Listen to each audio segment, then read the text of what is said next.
Helikopter, helikopter. Para cover, para cover. Yeah, see what it's like. Oh, DD, oh, what it is? Oh, DD, what it is?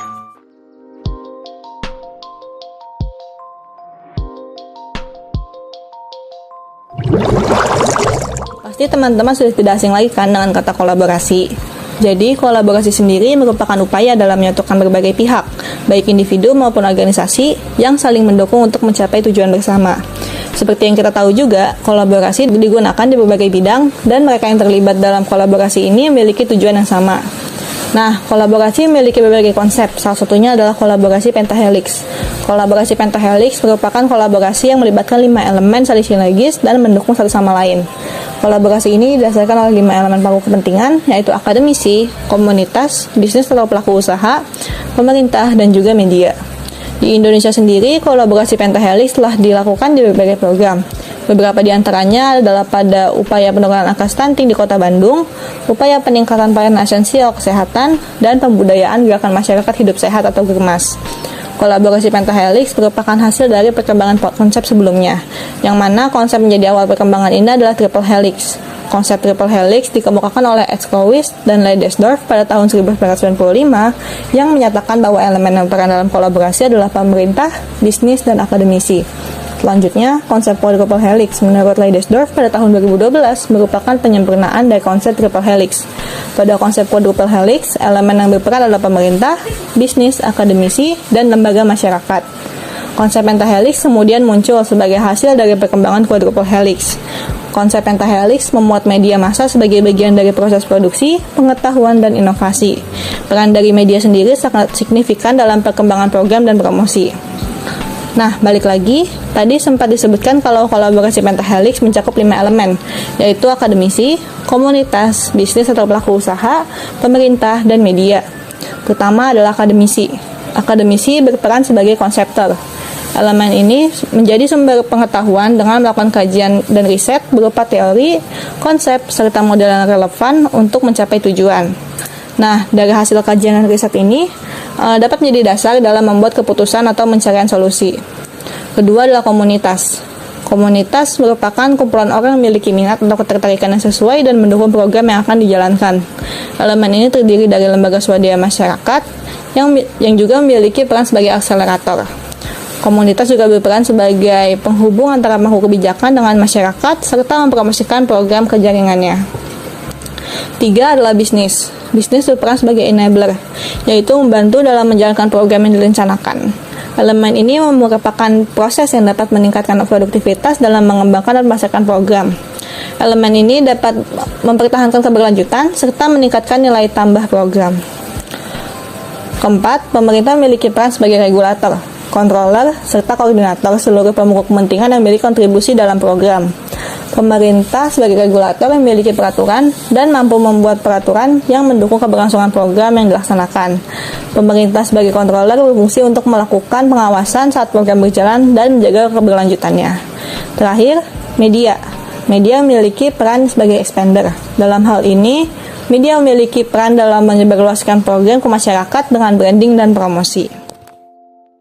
Selanjutnya, mari kita bahas mengenai manfaat dari setiap elemen yang dimiliki oleh model pentahelix. Akademisi.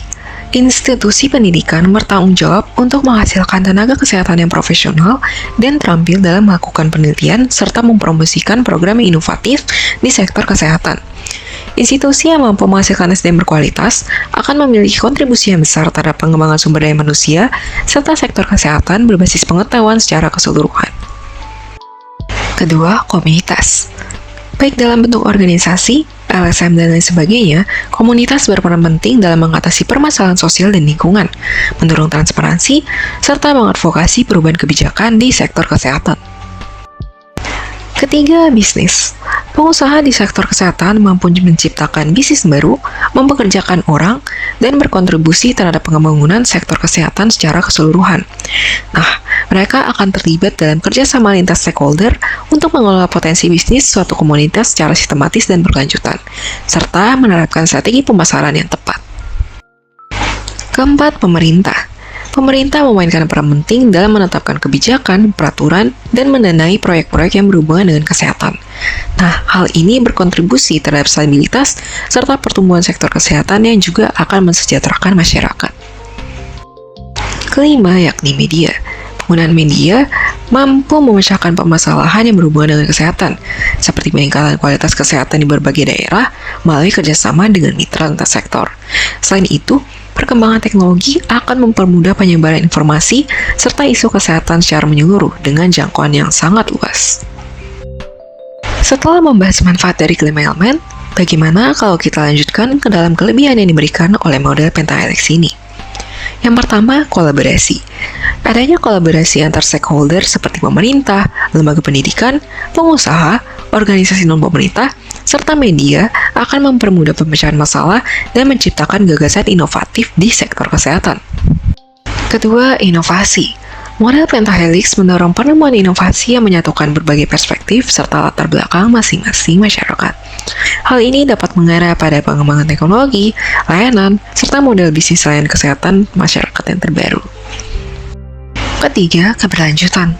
Model pentahelix akan mendorong pembangunan berkelanjutan pada multisektor seperti sektor sosial, ekonomi, serta lingkungan. Hal ini dapat mengarah pada praktik pelayanan kesehatan yang berkelanjutan serta kualitas kesehatan yang lebih baik dalam jangka waktu yang panjang. Selanjutnya, model pentahelix tentunya tak akan terlepas dari kekurangan. Kekurangan model pentahelix sendiri antara lain, yang pertama adalah kompleksitas. Model pentahelix rumit untuk diterapkan karena banyaknya kolaborasi yang mengharuskan tingkat kepercayaan dan kemampuan komunikasi yang tinggi, serta mumpuni untuk menjalin hubungan yang baik antar stakeholder. Kedua, ketidakseimbangan kekuasaan.